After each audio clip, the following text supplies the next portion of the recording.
Okay, so second video of this little series here.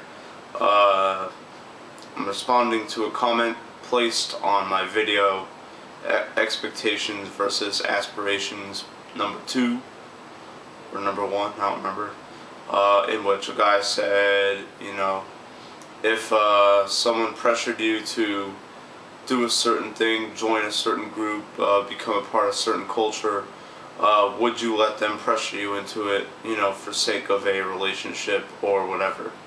And my answer, to be quite honest, is going to be pretty idyllic, because I've never been in a long-term relationship where I'm going out with a woman and we've been going out for a year or a few months or whatever. I mean, the longest relationship I think I've ever been in was maybe 2 months long.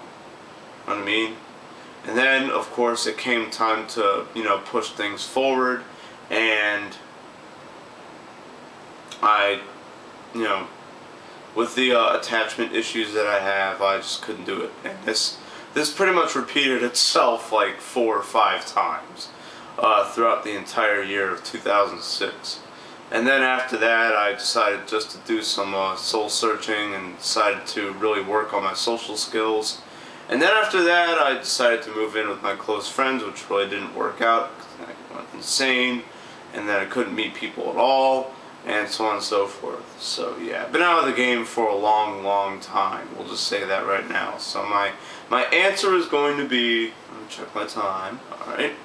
My answer is going to be a little bit biased, and it's going to be based off of almost zero experience, just opinion, okay?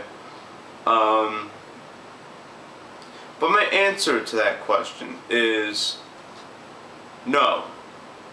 Not going to be pressured into doing something just to please someone else. That's not the way I've ever operated. I mean, I have been like that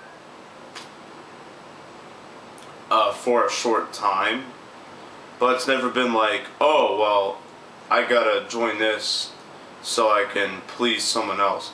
There are a couple of instances. I'm gonna talk about that in this video.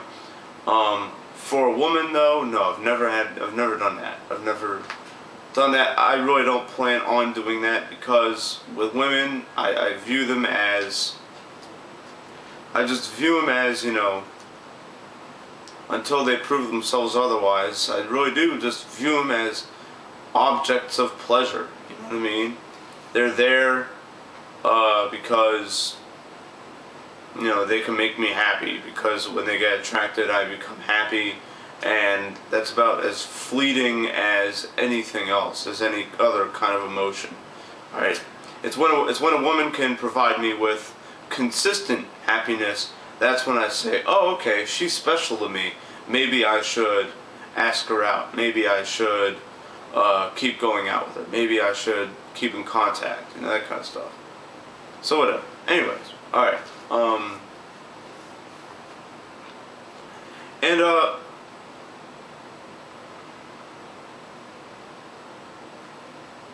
I'm going to be talking about a thing called don't really know what to call it. It's a thing where, you know, you're so insecure as a person that you directly and habitually look to others, regardless of how much you know them, for your happiness. I've seen this. I myself have done this. I've seen others exhibit it to levels to where it completely destroyed them. And I've seen, I've seen people just completely live on their own terms and ignore the wishes of others, ignore the invitations of others. So let's go over that. Okay. I'm talking about being a yes person, alright? When I moved in with my close friends 5 years ago, one of them played Xbox Live a lot and was, you know, really into online gaming and stuff like that. And to be quite honest, I felt like I was losing him to it. He was playing, like MMOs and just online first-person shooters and stuff like that, and whatever. He's doing that way more than hanging out with me. Whenever I invited him to play something locally with me, because we used to play Super Smash Brothers a lot, he'd be like, "Yeah, he'd be like, yeah, that's cool, but to me, the vibe I got was like, it felt obligatory. He felt like he was just doing it just to please me, alright? And, I was kind of heartbroken by it. Because I'm like, man, like, we're playing, like, we used to play Mario Kart 64. We used to pretty much run through the entire game in a matter of hours, and we would like always try to find like faster ways to beat it and to finish off all the races really quickly, and we would do this every time we hung out, and that ended. And then when that ended, I'm like, okay, well, whatever, I got other interests anyways.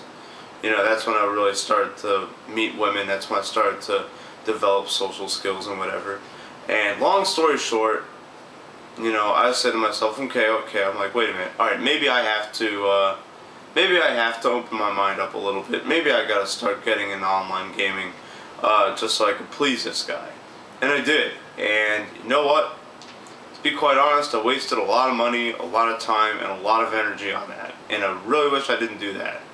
Why? Because I really did not feel, I didn't feel like I belonged in it at all. And still to this day, I don't have anything really against online gaming at all. I just don't like it personally. I just don't, it's not my thing. Okay? It's not my thing. And I told him this several times, and he'd be like, oh, well, I mean, I was a lot more belligerent about it, and I was a lot more abrasive about it because I was, I had a sleeping pill addiction, which, that'll make anybody turn into a monster. So long story short, I felt like I needed to join him in his culture to maintain my friendship with him. That is very unhealthy. Okay. There's another guy I know who he just so badly wanted to be accepted by people.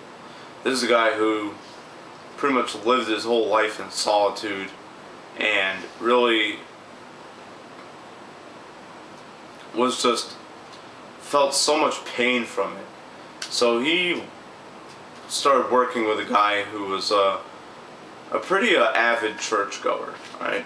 And he was pretty he was pretty strict with his beliefs and stuff like that. And he did the whole "come join us" thing, okay, to this friend of mine. And a friend of mine, what he did was he went to church for a little bit, and he's like, I don't know, it's kind of weird. But then, the more people liked him, the more he liked being liked. Okay? And then all of a sudden, he just joined it, and it was almost like a second home to him. Right? A second home, but it was built on a very, very false foundation.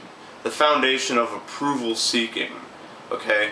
This is why people give up stuff that they like for people that make them happy. It's to seek their approval, okay? And they do it indirectly. There's nothing wrong with being direct about approvals, being approval seeking. There's nothing wrong with asking your partner, in my opinion, asking them, hey, did we spend enough time together? Because I know I can give up something if it means that we're going to be happy. We are going to be happy. Not me, not the other person, both parties. That's a lot different than, oh, let me go and join this part of culture because you want me to. That's different. That's both parties being powerless in that aspect. Alright? And as a result, I'm going to tell you right now, you join something that you don't feel comfortable with because you want to please others, that's not going to make you complete.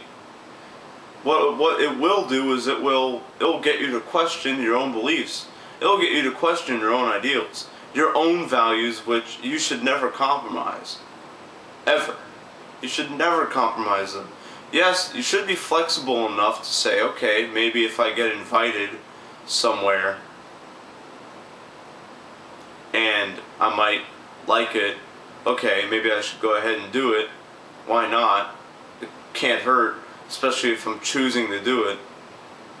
So, you know.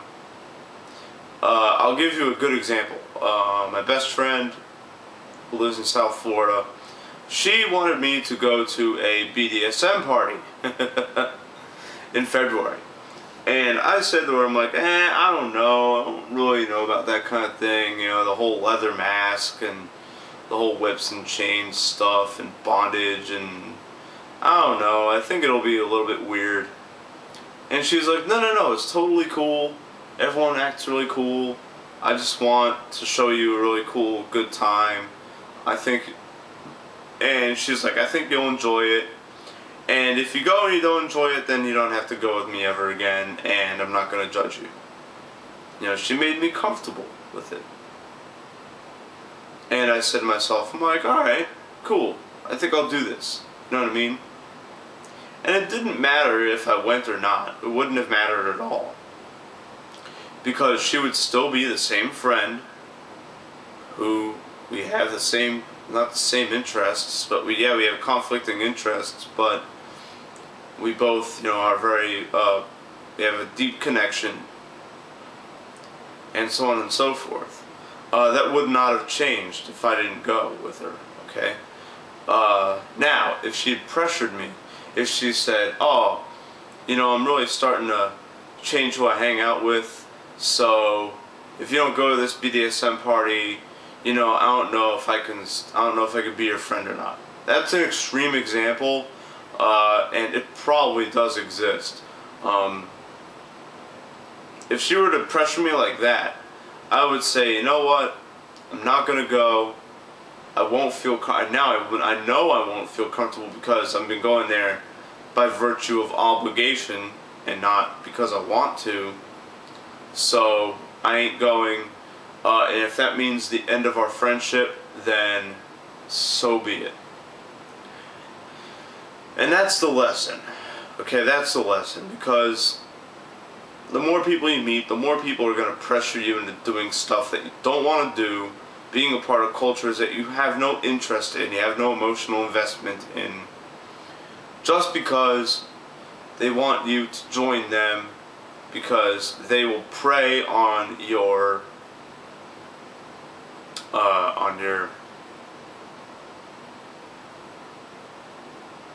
your need to belong, your desire to belong. Okay, now everyone has a desire to belong, don't get me wrong. Alright, let me tell you, if I didn't have the job I had where I meet a whole ton of people and then go out with them on my days off,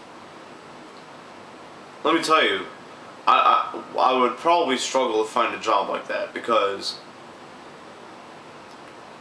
as much as I just sit at home alone doing nothing, when I'm at work, I'm like it's almost like my second home, you know, because I'm around people. I like being around people. Okay, maybe it's in short bursts, but I do like it. You know what I mean?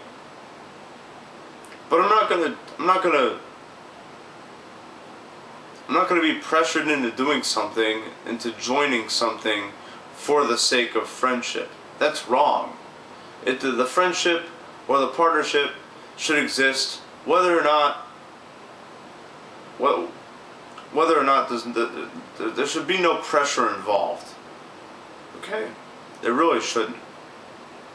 I mean, imagine if I start going out with a college chick and she's in a sorority and she's like, oh, you know, I really want, you know, imagine she says to me, oh, I really like you, but I need you to go to this frat party because I need my, if we're gonna go out, then you're gonna have to get involved in Greek life, in college Greek life.